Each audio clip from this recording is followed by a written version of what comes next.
Sometimes the biggest revolutions in technology don't come from a flashy product launch. They come from a quiet academic paper. And today, we're diving into one from 1980, out of Bell Labs, that pretty much changed the entire game for computer graphics. I mean, just think about it. The last movie you watched with jaw-dropping special effects, or the lighting in a video game that looks almost real. It's so easy to just take it for granted now. But how did we get from those early, blocky graphics to the photorealistic worlds we see on our screens today? Well, that journey was built on a handful of truly massive breakthroughs. And believe it or not, one of the biggest of them all is right here in this image. Yeah, I know what you're thinking. It's a couple of spheres and a checkerboard. It's not even in color. But in 1980, this image was like a message from the future. It was the first real proof that a computer could finally start to understand how light actually works in the real world. To really get why this was such a big deal, we need to hop in a time machine and go back to the late 1970s. See, computer graphics were getting pretty good at making solid-looking objects, but they had one glaring problem. They just didn't look real. Everything looked kind of flat, like plastic, and existed in this weird, sterile universe. You can really see the split here. The older shading models were clever, for sure, but they were basically faking it. They could figure out how a light bulb directly lit up a surface, but that's where the simulation stopped. They had no idea how to handle light bouncing from one object to another to create reflections, or how light would bend when it went through glass. It was a world with no mirrors, no windows, and no believable shadows. So, the huge challenge was, how do you capture all that missing information? The bounces, the bends, all of it. Well, the solution, cooked up by a researcher named Turner Whitted in his paper, was brilliant and totally backwards. He decided to trace the path of light in reverse. And this quote just perfectly captures the genius of it. The old way of thinking was to simulate zillions of photons shooting out from a light source and just hope that a few of them happened to land on the virtual camera lens. It was a total mess, computationally. Whitted's idea was to flip the whole thing on its head. He said, for every single pixel in your final picture, just shoot one ray out from the camera and see what it hits. So much smarter.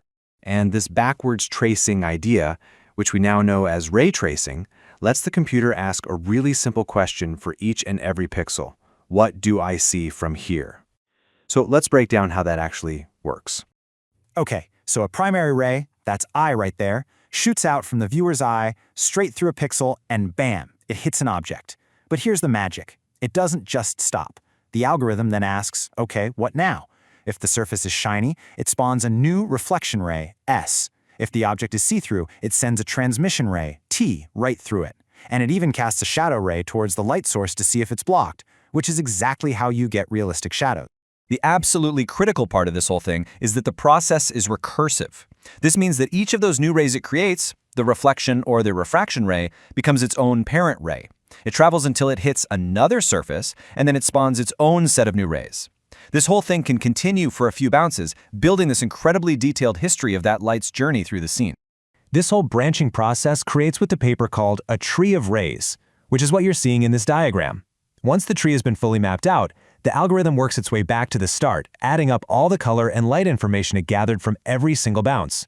All of that is combined to calculate the final, perfect color of that one pixel. Now just imagine doing that for every single pixel in the entire image. So the theory sounds pretty cool, right? But what did the pictures actually look like? Well, for the first time ever, researchers were seeing computer-generated images with effects they had literally only dreamed of being able to simulate. I mean, just look closely here. You can clearly see the white sphere reflected on the surface of the dark one. The shadows they're casting look right. They fall correctly on the ground and even on each other. And the amazing part was, these complex effects weren't a bunch of separate programming tricks. They were all just the natural outcome of this one elegant algorithm. And then there's this one. This was the real showstopper. This is not just a see-through object. The algorithm is correctly simulating refraction. That's the physics of how light actually bends when it passes through a material like glass. And you can see it in how the checkerboard pattern behind it is perfectly distorted. This was it. This was the moment computers finally learned how to see through glass. Of course, this incredible new realism, it came at a price.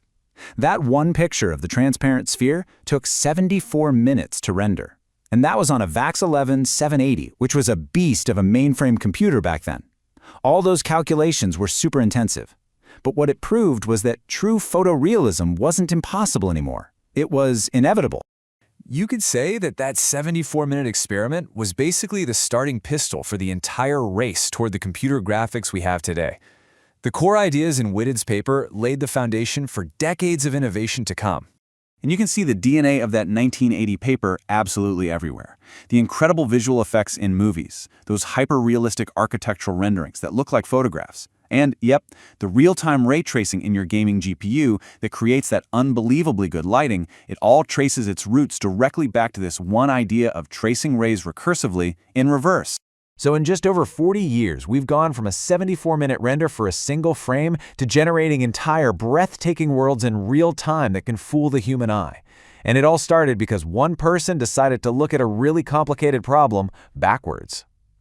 It just makes you wonder, doesn't it? What's the next visual barrier, the next impossible effect that's about to be broken?